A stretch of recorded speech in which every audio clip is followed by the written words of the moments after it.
Well, the first thing that we're going to talk about here today is, of course, the lack of chimichangas in VRchat. My name's In virtuality and in the metaverse, this lack of chimichangas is what's going to keep us from reaching the end game properly. My point is salient, and that it makes absolute sense, and it is in fact irrefutable. You can put any kind of hot sauce you want on the chimichangas, but the base... Hey, the name's Wilson. The name's Wilson. Just made out. The greatest chimichanga conqueror. Just look at this. Look at this. I wanna see a change tonight. A change tonight. Ladies, gentlemen, and everyone identifying in between, including anime, welcome to another exciting look into humanity and its endgame. Tonight's host will be our second favorite alien, Nocturne, with special guest, Cris Miranda. Yay! Who's Cris Miranda? He's Communications Director at Vivid Vision, founder at Enter VR, and the Metaverse Scholars Club, which is actually where I've met the man before, doing a lecture elsewhere in VR. Thanks so much for having me. Thank you, everyone, for coming and checking out the show. So, do you want to speak tonight specifically on a certain topic, on an article that you handed us earlier? The article that has been buzzing around my mind a lot has been this one by the Wait But Why blogger, Tim Urban. He released an article about 2 weeks ago on Neuralink, Elon Musk's latest project on trying to figure out how to save humanity using brain-to-brain communication technologies. Yeah. So that I'm definitely looking forward to. But about you yourself, tell us a little bit about yourself for the benefit of the people in the crowd who've not met you before and don't know anything about you. Fill in the blanks there and tell us who Cris Miranda is. Yeah, just really quick. I began paying attention to and became a real enthusiast for VR back in June 2012. And it all started with an IGN interview that I was watching at E3. And John Carmack was at E3 demoing the first prototype of the Oculus Rift. And I was a big gamer back then, so I used to follow all the news. And so at one point, a reporter was asking John, you know, what do you got Armadillo, you got your rockets, you got ZeniMax, you're doing all these video games. You know, why are you doing this VR thing? What's in it for you? What are you getting out of this? And John was like, well, I think it's morally imperative that we create the metaverse. He said that, and the reporter never followed up with a question. And that just led me down a rabbit hole I haven't come out of. And so it's been since June 2012. And I tried the first time I tried the Oculus Rift was in 2013 at the first SVVR meetup. And that's when I knew I needed to quit my job, drop out of grad school, and start a podcast. And it was a little crazy, but it worked out in the end, I think. And since then, I started a nonprofit with a group of my friends, and it's called the Metaverse Scholars Club. And what we do is we're trying to just sort of create and facilitate the expansion of useful information for everyone. You know, useful information about the metaverse, AR, VR, mixed reality, all that good stuff. So that's that. And Vivid Vision, we use virtual reality to rewire the brain to help people see better. Specifically in the treatment of people that suffer from binocular vision disorders like lazy eye, strabismus, and others. So I lead marketing for them. So the Vivid Vision thing, is this with a view to advising sort of like Vive, HTC and Oculus themselves about changing and adapting the hardware itself in future incarnations to help with people's eyesight? Or are you working with opticians in the now to find useful ways to tweak the hardware? Yeah, so it's a little bit of both. You know, working with third-party companies that are developing accessories and tools that can be added on to the hardware, you know, like the Vive trackers, for example, and other things like that. And specifically, definitely working with optometrists and the best vision scientists we can find to make sure that we're not just making games, we're making games that heal people properly. Definitely. It's one of those things that I think is massively underestimated, is the ability for VR to actually help with certain conditions, whether it be eyes or... I read recently there was an article about a team who are using virtual reality with paralyzed patients, where the paralyzed patients would wear a VR headset and there's a physical exoskeleton around them. So they'd walk in virtual reality, and by walking in virtual reality, it triggered this exoskeleton to walk with them. And as a consequence of that, people who'd never been able to move anything below the waist, or below the neck, or the head, whatever in some cases, were actually reconnecting. The sort of the nerve signals were kicking off again in people where they'd been completely dormant. Just through walking in virtual environments with the exoskeleton was actually rehabilitating people with paralysis, which is insane. So, I mean, I think there's all sorts of undiscovered territory there that's beginning to be explored. In terms of this Elon Musk scenario, okay, Elon Musk is a very strange character. He's a multi-billionaire who has these kind of like ideas for how to improve the future of man, and then goes out of the way to make them happen. Like at the moment, he's the guy who's in charge of Tesla, yeah, so the electric vehicle thing. That's his baby, to sort of create self-driving cars that are environmentally sound. There's also SpaceX. Yeah, but these are all means to an end. Do you know what I mean? These are all.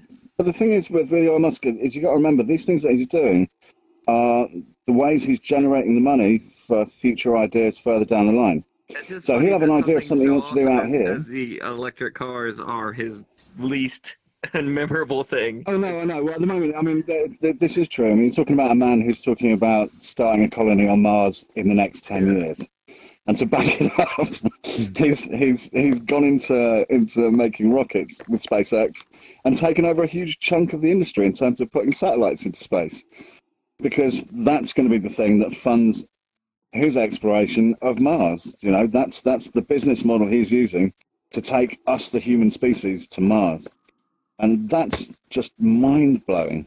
But further down the line, he's talking about neural interfaces for the human brain, because computers can move huge amounts of information and data in a very short time space.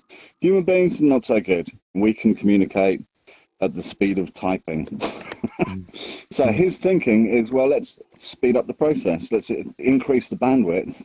If you increase the bandwidth, then you're able to communicate in a way that was never, ever, it was pretty much unimaginable. You backtrack a little bit. I think Elon Musk is scared shitless of AI because he's not putting his eggs in just the open AI basket. You know, it looks like he's putting money and time and passion into Neuralink. And, you know, it seems to me that, you know, if OpenAI fails, then I guess his, you know, next best thing is like, hey, let's use Neuralink and just be merged with the AI. I think he's probably terrified of both. I think he's very vocal about both of these things being abused. Do you know what I mean? Which I think is probably one of his driving forces, maybe, for being the man who gets his hands on it first and pushing it out there.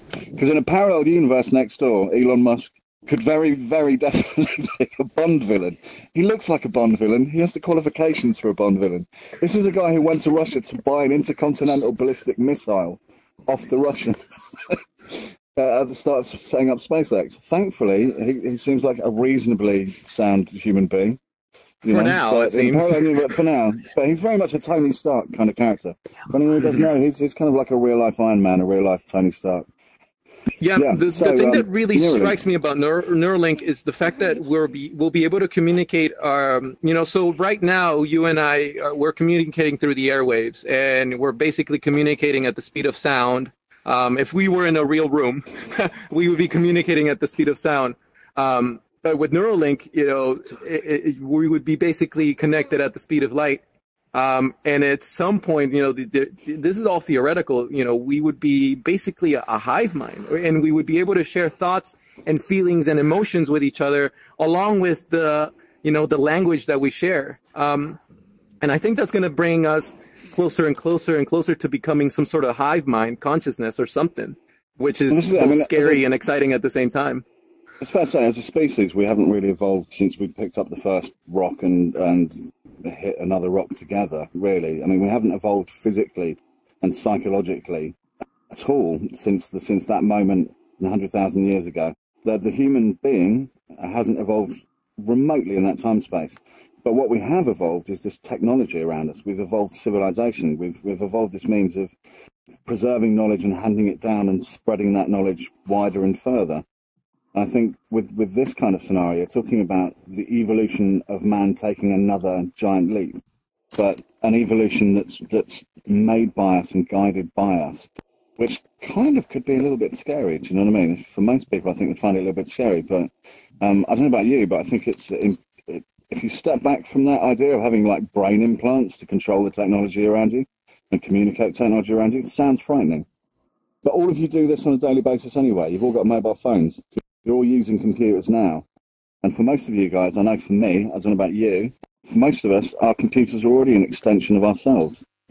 You know, it's where we store the stuff we can't store in our brains. It's you know, we use these things to do amazing, magical superpowers that would have seemed totally alien and whatever 50 years ago, 20 years ago. I feel a little bit bipolar towards the technology that we currently have today, because I grew up in a time where, so I grew up, I'm 29 now, so I was born in 1987, and in the 90s, you know, I didn't have internet, and my brothers and I, how we would have fun and play around was we would look at the sky.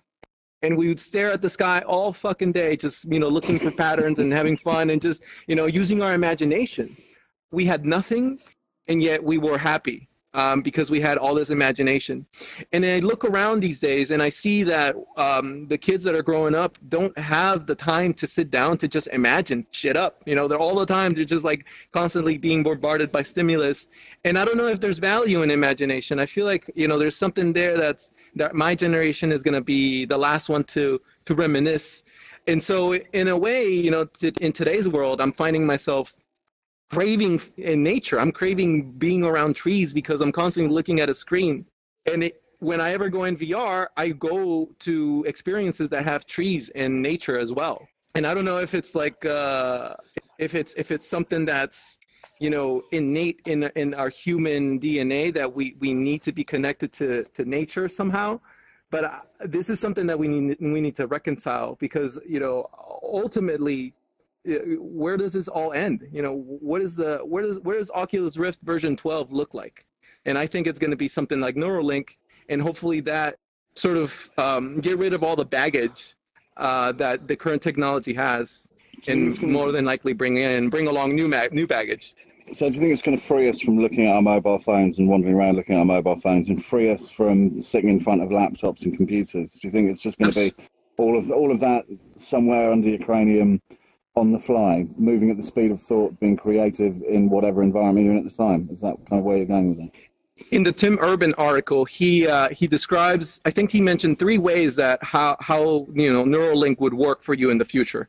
One way would be, let's say you're looking, you want to look up keyboard cat, right? You know, you want to, all of a sudden, you know what keyboard cat looks like.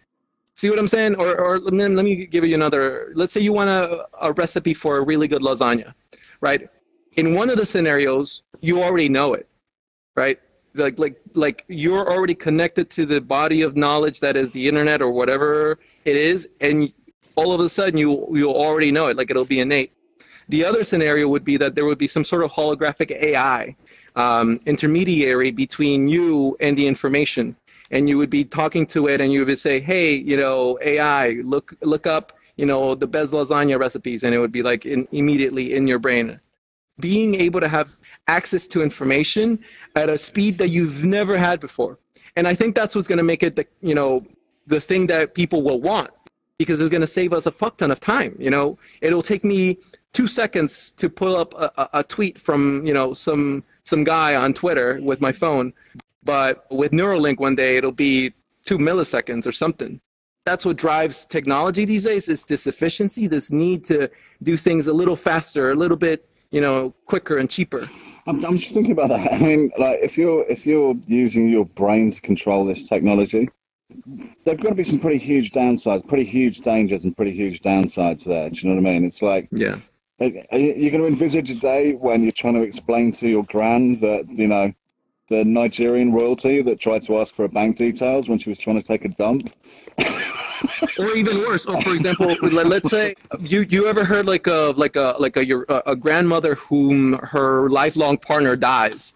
I've heard these stories. I don't know if it's bunk, but but you hear these stories of people who are like, they die of the heartache, and so if you think about it, maybe one day we will engineer some virus that we will send via Neuralink, and all of a sudden everybody just dies of that immense pain that we're able to communicate, you know, because all of a sudden we'll be able to communicate a whole spectrum of information, not just the language, but also the pain, the emotions, and all the, you know, whatever neuromolecular that could be taken advantage of. That was just a dark side or a dark path that could go in. Well, I mean, you're right. I mean, just in terms of being a human being, one person's kind of 3 on the level of what they can handle emotionally is another person's 10, and vice versa. You know, so I can completely kind of understand that. I mean, I think there are all sorts of dangers there, and I think people quite rightly are revulsed, you know, by the idea of having an implant shoved in their brain. But there's a little part of me at the same time that just sees that one little bit in the Matrix, you know, like, I know Kung Fu.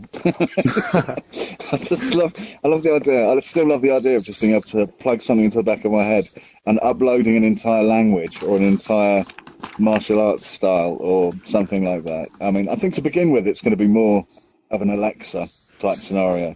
You know, you're going to have a chip in your head that's going to allow you to walk into a room and think lights and think, I'd like a cup of tea. And so I'd like to turn that on. I'd like to, do you know what I mean? I think that's probably going to be, in the very short term, those would be the first things that kind of occur, I would have thought. Yeah. The other implication that I honestly am thinking about a lot is, one, privacy, and the other one would be definitely governments, if we still have governments around in that time, if they will start implementing thought crimes or thought crime laws. So all of a sudden, you know, people can peek into your thoughts, and you can't be thinking about Pepe La Frog or whatever the fuck you want to think about. You know, we've got Pepe in the audience. Please don't tell me that.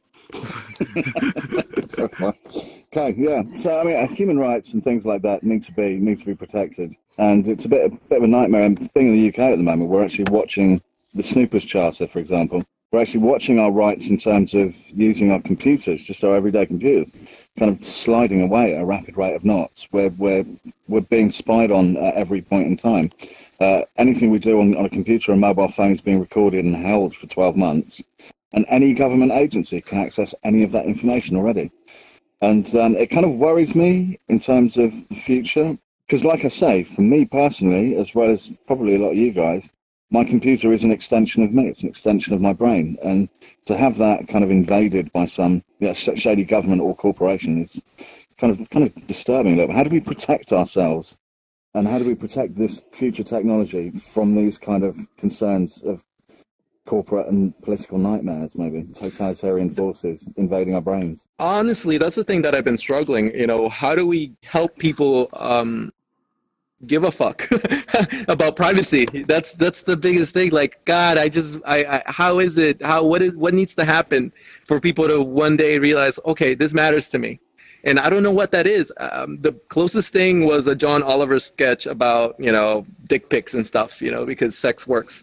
But realistically, I'm still struggling with what it is that needs to be said, communicated to the masses for them to bump up, you know, privacy in their priority list.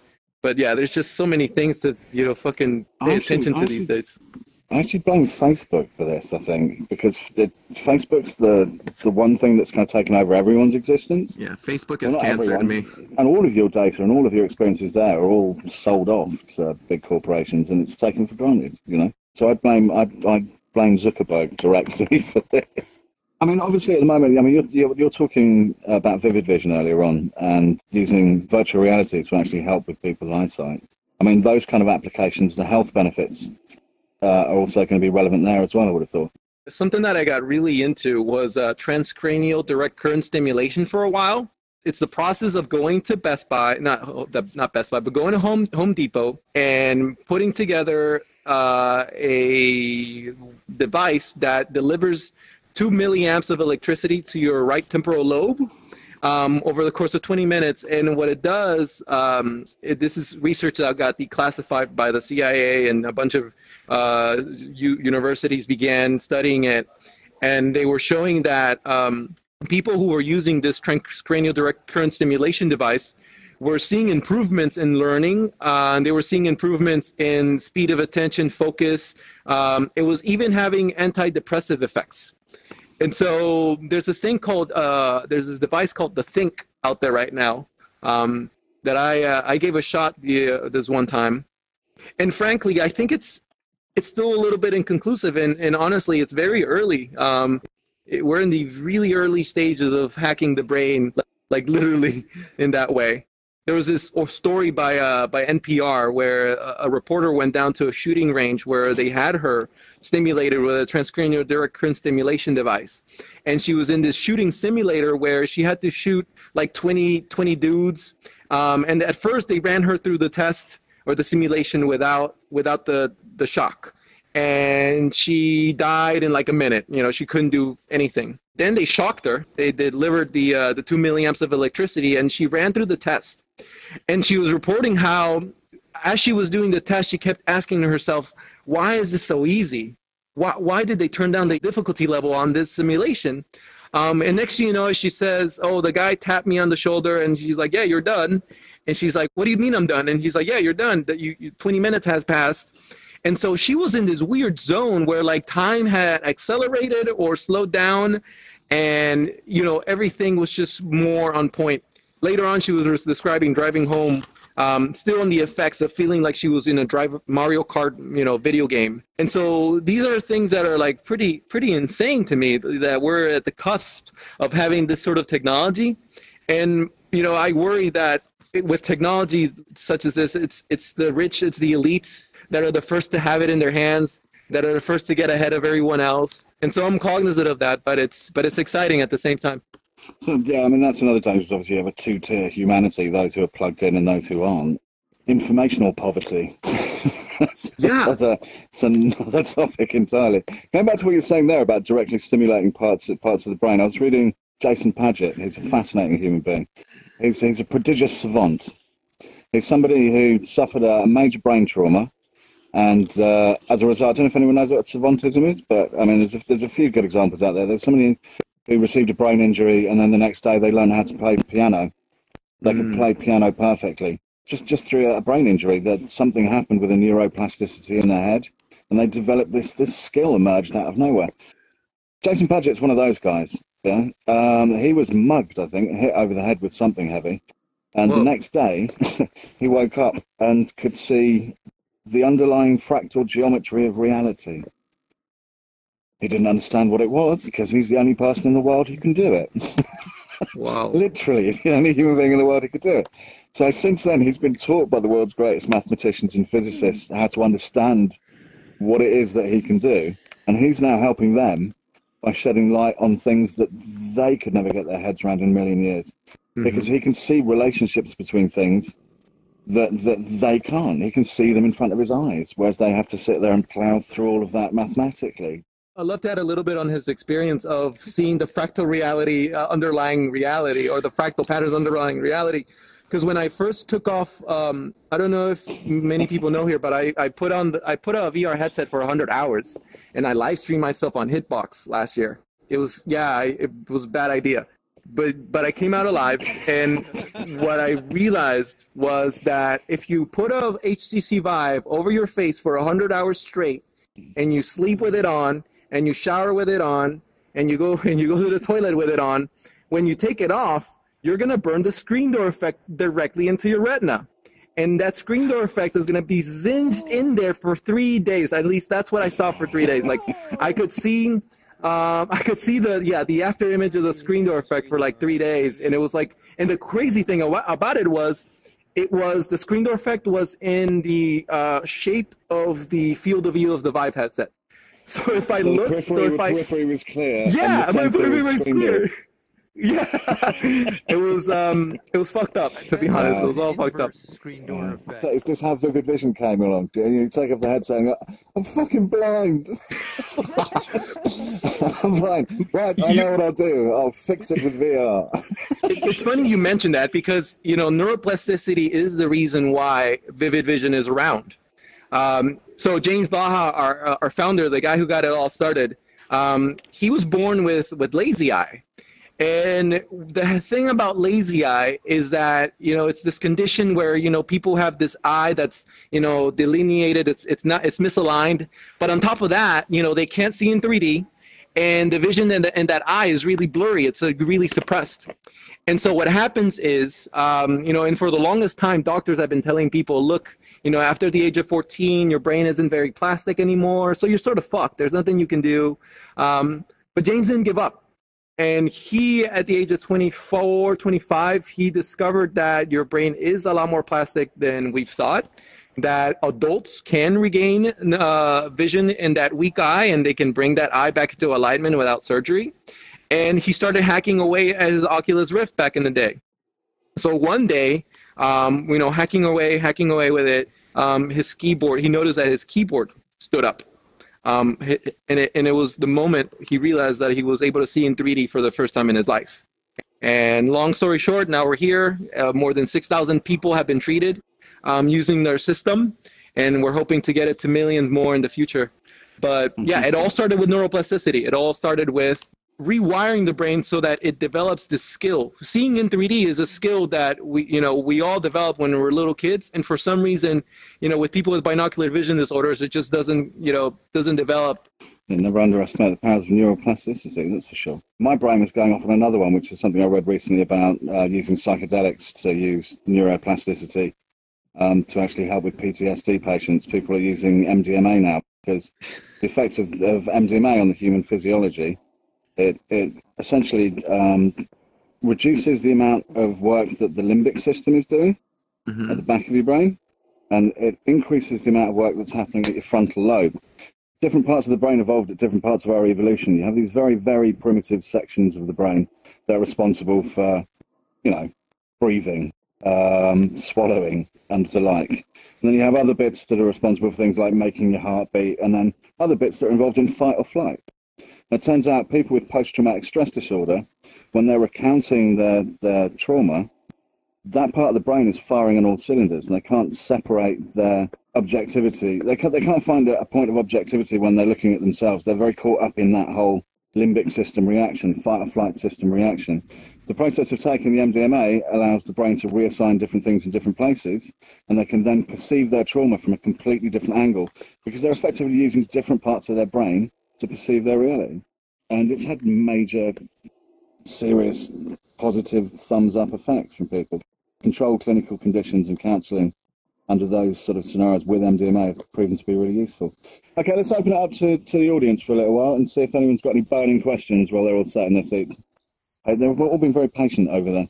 So I'm just wondering, if people had a Neuralink, how do you think the flow of information would be controlled? And do you think that the human mind would be able to accept that? Like, would it be overwhelming if I knew everything that you thought at once? I mean, how would I even be able to parse that information in my mind? That's a really good question. And, you know, I will tell you right now, I am an ignorant man. I have no idea what the fuck I'm talking about. But my thinking is that this is something that monkeys and chimps in a lab will suffer through and test and test and test before it finally reaches our hands. I think so. Sadly. How could we even parse those results? Like, how would we know what they're, like, the conflicts of dealing with their persona versus a foreign persona in their mind? I mean, it's just weird. It actually runs much like a database. You have an indexing system, and you use that indexing system to then access what we would call degraded memories. Okay? Now, some memories are more degraded than others. What if there was a computer system behind you, and all they have to do is feed you the index? Okay, what are the memories of events that have happened in your life? Now, instead of your events, you get somebody else's events. You would then be able, just like you're remembering it, go through those events and be able to get more vivid detail or recollection of any given event or piece of information. You could remember learning martial arts. So you're know proposing that the hardware has some software behind it that actually reorganizes our own mind, sorts those events into. Isn't the format different for everyone? Like, everyone. So this is where because their brain's wired differently. Exactly. Okay, this is exactly it. You got it. This is where it gets very, very difficult, because the way in which the human mind works is, when you think of a London bus, for example, what actually happens between your ears is the neuron responsible for the color red fires up. The neuron responsible for a big rectangular object fires up. The neuron that's responsible for the idea of a bus fires up. The emotional reaction you have to whatever a bus is fires up. Right. You have these huge neural networks that are all involved for every single thing you know about the universe around you. It's not just a case of, well, this part does this part does that. And those are a single thing has a multitude. Exactly, Yeah. a multitude of different connections. Yeah. Yeah, you might have been hit by a bus when you were a kid. Your emotional reaction to the bus is going to be completely different. The one thing we all share is human language. We all share human language. It's how we exist in this consensus reality with each other. We stick labels on stuff. Do you know what I mean? That's how we function as human beings. We're very good at labeling things, you know. But when it comes to actually breaking down actual thoughts, that's where it gets much more complicated. In terms of the control mechanism, as you're saying there, I mean, how do you actually control it? They're talking about using parts of the brain in the same way as you lift your arm. That would be how you actually interact with that interface. You know, it would be a limb. Essentially. It would be an artificial limb. You know, you don't accidentally punch yourself in the face because you've thought about punching yourself in the face. You lift your arm or you don't lift your arm. You give the signal there. Being a baby and punching yourself in the face a few times. I agree. And what happens if you have Tourette's? Well, I can't even imagine what could go wrong with that kind of scenario. There was a TV series called SG-1. I'm sure most of you here have watched it. And there was this one particular episode where they go down to this alien planet and they're living in this biosphere. And they all have this thing on their temple. And you could walk up and ask them about something, and then they could just literally attach to their own version of Wikipedia and download all the information about that thing and know about it. And I see us doing something like that first, where we will be able to literally just, through a wireless Bluetooth interface to our phone, download information from designated information sources and learn things on the fly. And how our brain would interpret that as a memory or just being taught at a hyper rate, I don't know. But it seems like that's where we would inevitably end up as our next step. And maybe it doesn't actually, directly, come across like a memory. Maybe it's just an interface that taps into the senses directly just to give us a better interface. People that have handicaps and stuff, like you said, paralysis and stuff, it gives them the ability to use mechanized hands. It gives you ability to see things, like you pull up a web page, it pops up in your vision, like a vision hack, basically. I'm sure a lot of people here have seen Ghost in the Shell, and a lot of the problems that society endures in their fictional universe. But when it comes down to it, I foresee things going forward very similar to that. The technology behind prosthetics and behind actually bringing it into somebody's brain, and that way they can move the electronic arm and things like that. It'll be a slow process because, let's face it, we don't have, a fat storage system in our heads that, we can just map out that easily. You guys know we already have prosthetics that can interface with brains, right?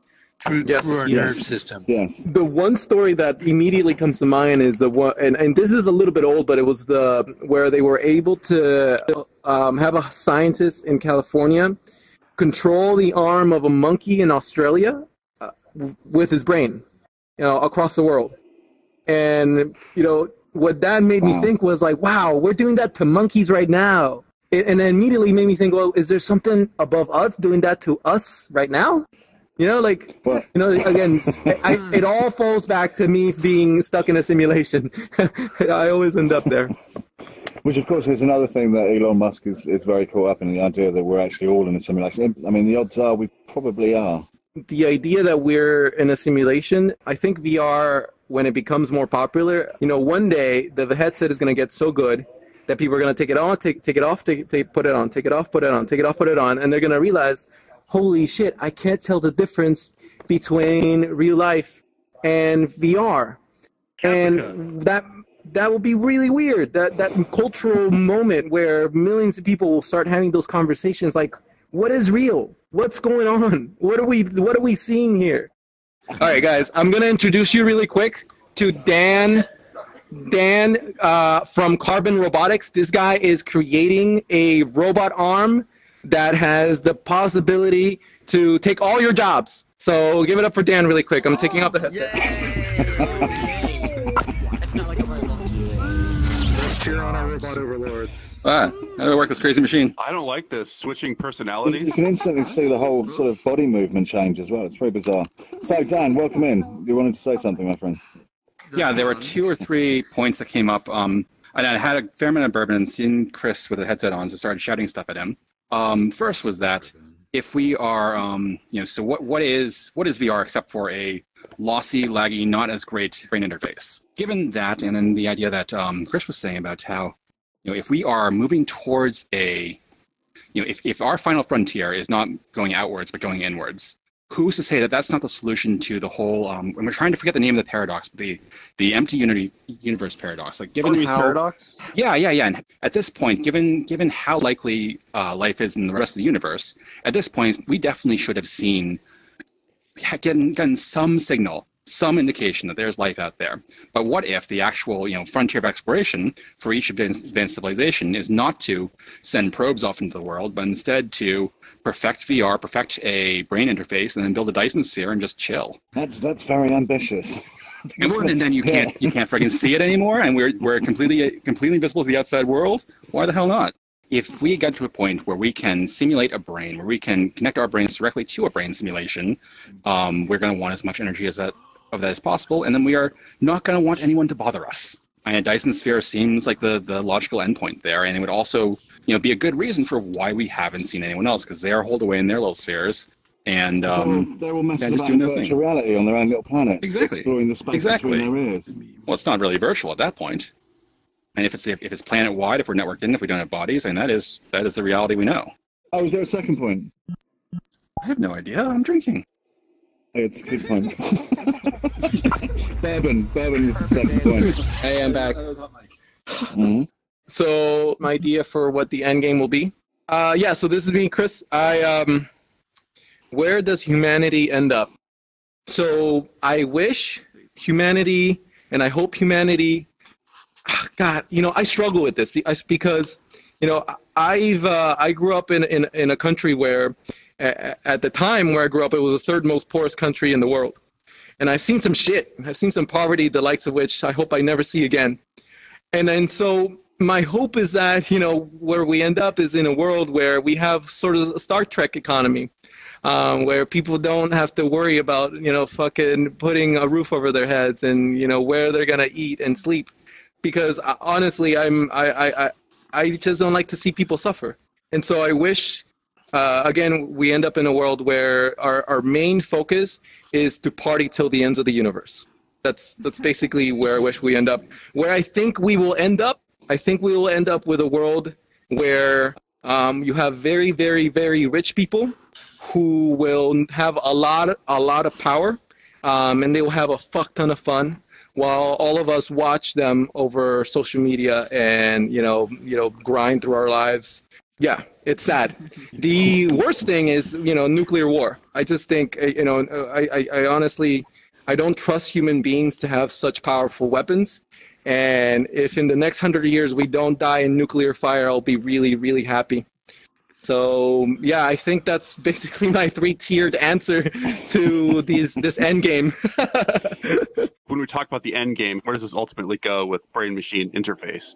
It's really exciting, but when it's over, that's like the final step to something like a singularity, because it's hard for me to imagine a world where we're communicating brain to brain and we've gotten rid of, it would seem like many of humanity's problems at that point. Like, what else is there to do after we've successfully done it? This is one of the reasons why we probably have to merge with our technology, is because at some point, if there is an information singularity, if we end up with artificial intelligence taking us bam into those kind of domains, as human beings, we are not going to be able to catch up with that.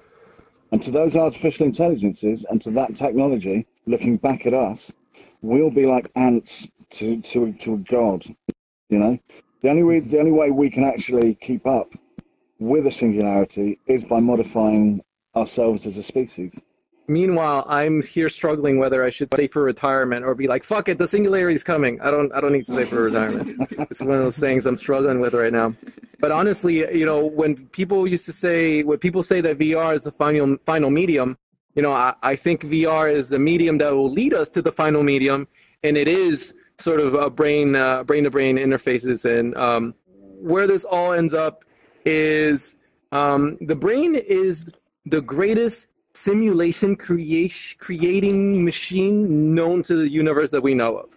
This technology will take a hold of that. Aaron Frank from Singularity University talks about the transcendence hypothesis, where instead of, we might become the civilization that instead of going outwards into the galaxies, into the outer galaxy, we will instead go inwards into our minds, into the universes of our own mind. And it might be through Neuralink type interfaces where we will create, artificial simulations on top of the simulation that, on top of the organic simulation that you are living through right now. We're probably beta testing what that simulation will look like, 20, 40 years from now, 50 years from now, who knows? Fantastic. Right, so quickly, is there anything happening right now in terms of VR technology that's firing you up, that's blowing your mind, or that you desperately want to get your hands on as soon as humanly possible?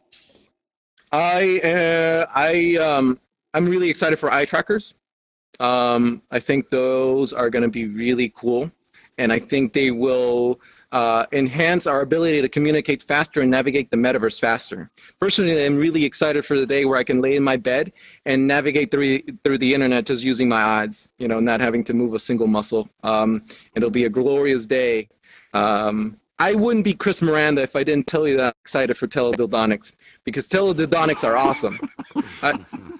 So I can't wait. I can't wait to have proper teledildonics. And party with those teledildonics till the end of the universe. So that's basically me. That is a brilliant point to end the show. Although probably a topic for post-show discussion. Brilliant. Right, so I think we're probably going to end there. But what I'd like to do is, because you've all just done superhero night, or at least a whole bunch of you have. Obviously, we're all stuck here, so we didn't get to see your avatars. So I'd like to, if anyone's up for showing off their superhero avatars, now is probably a very good time to do it. First in is Tom's Deadpool. You've got a strut, Tom. You've got a strut. Oh, I ran into my bed. 12. Let's give it 12. I don't know if I should say strut your stuff in this particular instance, because I'm already quite afraid. Here we got next up. Ghoster. Obviously, Deadpool is definitely a theme for the evening. We have a Minecraft. I believe this is a Minecraft Deadpool. This is the Red Tornado. It's a DC character. He's been a part of the Justice League. I want to make a superhero called Kiss in Your Face, and then when people ask me what my superpower is, I can just show them. This is the happiest Hulk I've ever seen. Have you ever seen a Hulk that's happy before? Stay quiet. Yeah, in fact, you're just showing off, though, buddy. It's awesome. That is awesome. Sweet. That's Superman. I hope so, but I think we might actually have a winner. I think just for that entrance. I think a round of applause for Superman. A round of applause for the Hulk, for Cris Miranda and his drunk friend. Thank you all for coming. Much love, people, and we shall see you next time. And don't forget the group photo. Everyone up on the stage with the group photo. Crackers, Doritos. Teledildonics. Teledildonics. Anti-disestablishmentarianism.